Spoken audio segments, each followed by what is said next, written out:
दोस्तों, आपको ये जानकर बहुत खुशी होगी कि आप अभी गर्मियों में जो आम खाते हैं वो असल में दुनिया के सबसे पावरफुल मेडिसिनल फ्रूट्स में से एक है। लेकिन शॉकिंग बात यह है कि ज्यादातर लोग आम बिल्कुल गलत तरीके से खा रहे हैं। आज हम मॉडर्न साइंस के रेफरेंस के साथ मैंगोज के आयुर्वेदिक सीक्रेट्स खोलेंगे और साथ में आपको वो गलतियां बताएंगे जिससे ये सुपरफूड आपकी सेहत के लिए खराब बन सकता है। आयुर्वेद में आम सिर्फ एक फल नहीं है, बल्कि ये एक मेडिसिन है।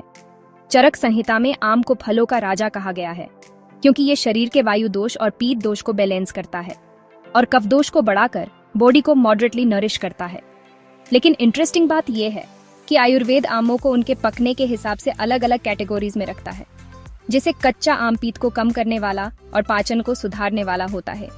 पक्का आम शरीर की धातुओं को पोषण देता है, हमारे ओज यानी इम्यूनिटी को बढ़ाता है और मन को शांत करता है। दोस्तों, आयुर्वेद सिर्फ ये नहीं कहता कि आम खाओ, लेकिन ये आम के ज्यादा फायदे के लिए स्पेसिफिक रूल्स देता है। और अगर आप उन्हें इग्नोर करते हैं तो आप अपने शरीर में टॉक्सिन्स बनाएंगे। पहला सुश्रुत संहिता में बताया गया है कि आम को मिल्क या कोई भी डेयरी प्रोडक्ट्स के साथ मिलाकर बिल्कुल नहीं खाना है, क्योंकि आम गर्म प्रकृति का होता है जबकि दूध ठंडी प्रकृति का होता है। ये दोनों मिलकर विरुद्ध आहार बनते हैं। ये गर्म और ठंडे का क्लेश डाइजेशन को खराब करता है, जिससे अनडाइजेस्ट आम टॉक्सिन बनाता है और इस टॉक्सिन से स्किन प्रॉब्लम और आर्थराइटिस जैसे रोग होते हैं। और ये चीज मॉडर्न साइंस भी एग्री करती है। फूड केमिस्ट्री में 2019 की एक स्टडी में पाया गया कि आम को दूध के साथ मिलाने से गट माइक्रोबायोटा खराब तरीके से बदल जाता है। दूसरा, आयुर्वेद में आम के रस के प्रॉपर पाचन के लिए आम रस को सोंठ के साथ खाने की सलाह दी है। अष्टांग हृदय में बताया गया है कि ये सोंठ आम रस के भारीपन को कम करता है, जिससे रस पीने के बाद शरीर में ब्लोटिंग नहीं होती। तीसरा, कच्चे आम का छिलका नहीं खाना चाहिए, क्योंकि ये डाइजेस्ट करना मुश्किल होता है और ये पीत और एलर्जीज को बढ़ाता है। इंटरनेशनल जर्नल ऑफ डर्मेटोलॉजी इसे कंफर्म करती है कि आम के छिलके में उरुशियोल होता है, वही कंपाउंड जो पॉइजन आइवी में पाया जाता है, जिससे डर्मेटाइटिस हो सकता है। तो ये 3 गलतियां तो हमें नहीं करनी है। और अब हम आम के 2 सीक्रेट मेडिसिनल पार्ट के बारे में बात करते हैं, जिन्हें ज्यादातर लोग फेंक देते हैं।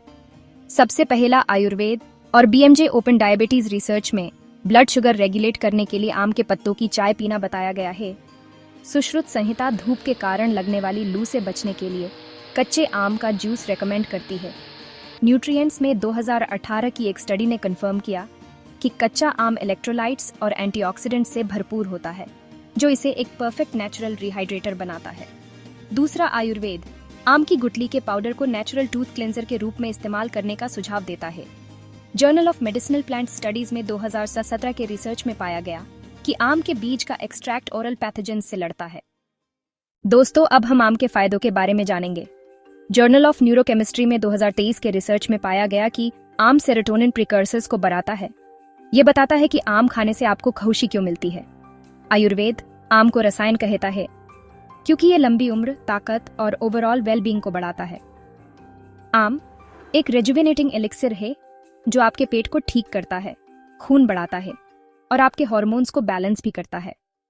तो अल्टीमेट ट्विस्ट ये है कि आम एक सुपरफूड है, लेकिन आजकल जिस तरह से हम इसे खाते हैं, जैसे प्रोसेस्ड और गलत चीजें यानी मिल्क और मिल्क के प्रोडक्ट्स के साथ मिलाकर, तो इससे इसकी असली पावर चली जाती है।